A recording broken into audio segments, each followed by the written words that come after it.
So we all got together, we fought to get our kids back in school, and here we are, we find ourselves with our little ones under 10 in masks in class, and it seems like it's becoming a serious issue. I have a first grader at Dripping Springs Elementary. He's in the special ed track at school, and he does have a mask exemption, but for him it's really hard because he's now in a brand new place he's never been before, and everybody around him has their face covered. But he can't really say how he's feeling, so I really feel for kids like him where he might not be wearing a mask, but it's not developmentally appropriate for him to be around masked children.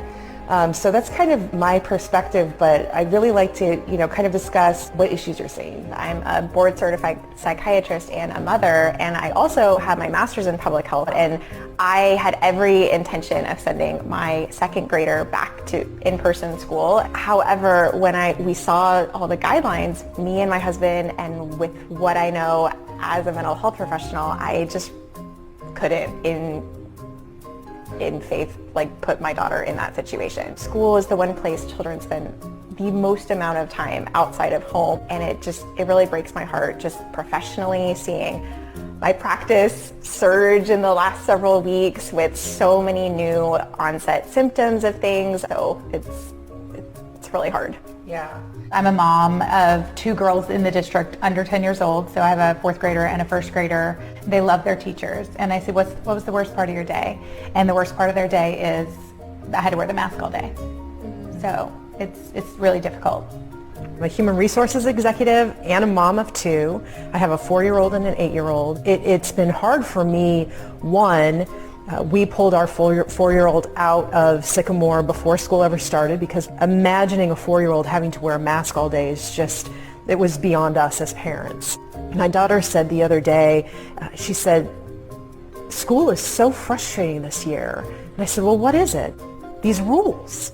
I can't say hi to my friend. I can't be near them. I have to sit across the cafeteria from somebody when I eat lunch. Well, her teacher had called and said, she can't see the school board. She can't read what's happening in the front of the classroom. I think she needs glasses. And my comment back to the teacher was, well, she has glasses. They're in her backpack. Why isn't she wearing them?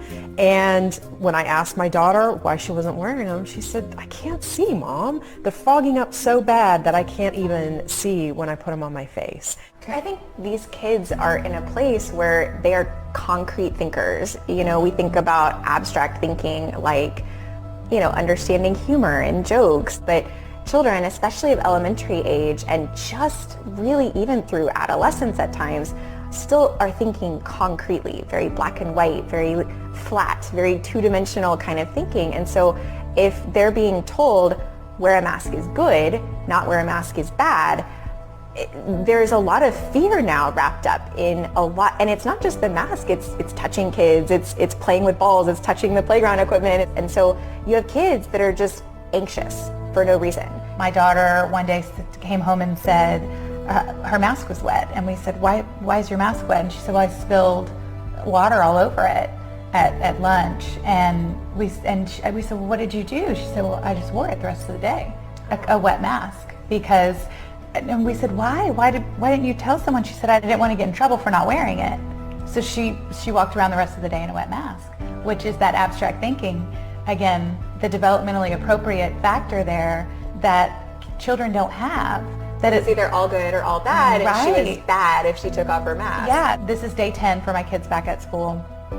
And about half the days she's been back, she has come home with a headache. And so in my mind, I thought, and talked to my husband about the fact that could it be the mask itself causing, the lack of oxygen. Either she can't breathe. Right. Or she's having anxiety. Right. Yeah. I mean, hypoxia is legit. If you've worn a mask all day outside, you cannot breathe.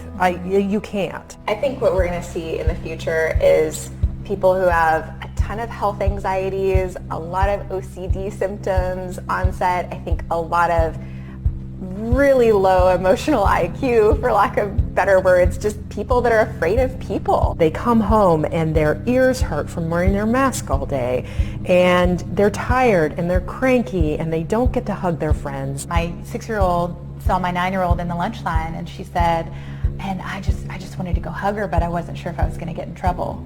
And It's shocking to think that you can't hug your sister at school. She's been conditioned now, no touching, no touching, no touching, to the point of she didn't know if she would get in trouble to go hug her sister.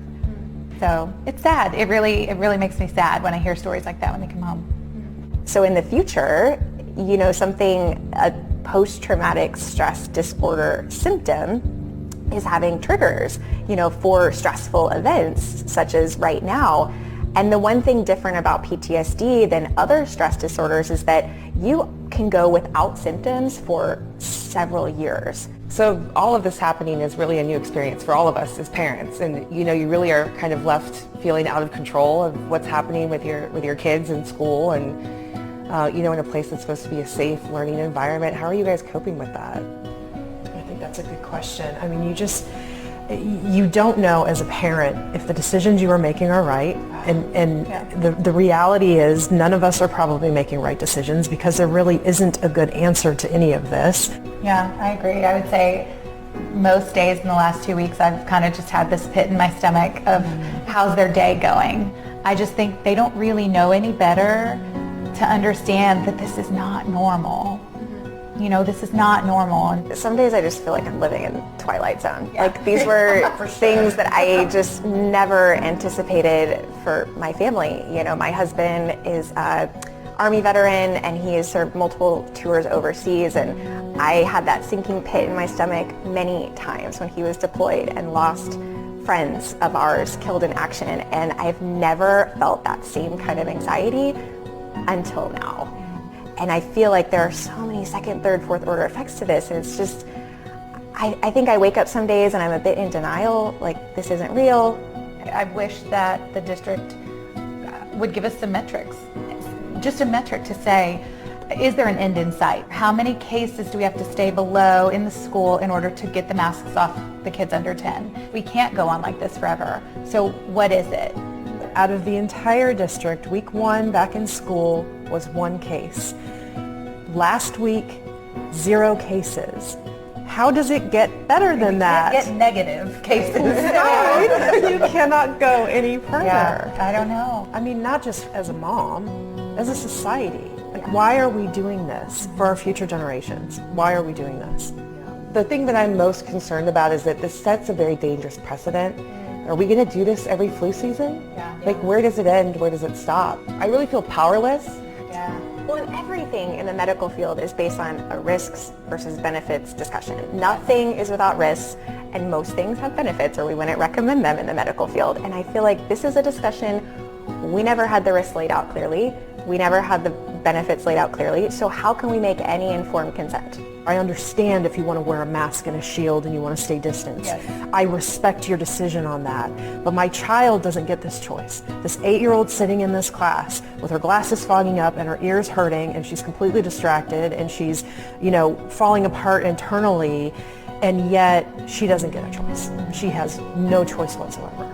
I want the right to choose for my kid, because I think I know what's best for my own kid. And if a parent felt, well, I don't really think my kid's very safe without a mask on, send your kid in a mask. I fully support the right to choose what each individual does for their own kid. I believe we'll see scientific studies years from now talking about the increase in suicide, talking about the increase in all of these other effects of this period of time. It's unfortunate our kids are the guinea pigs Yeah. of it.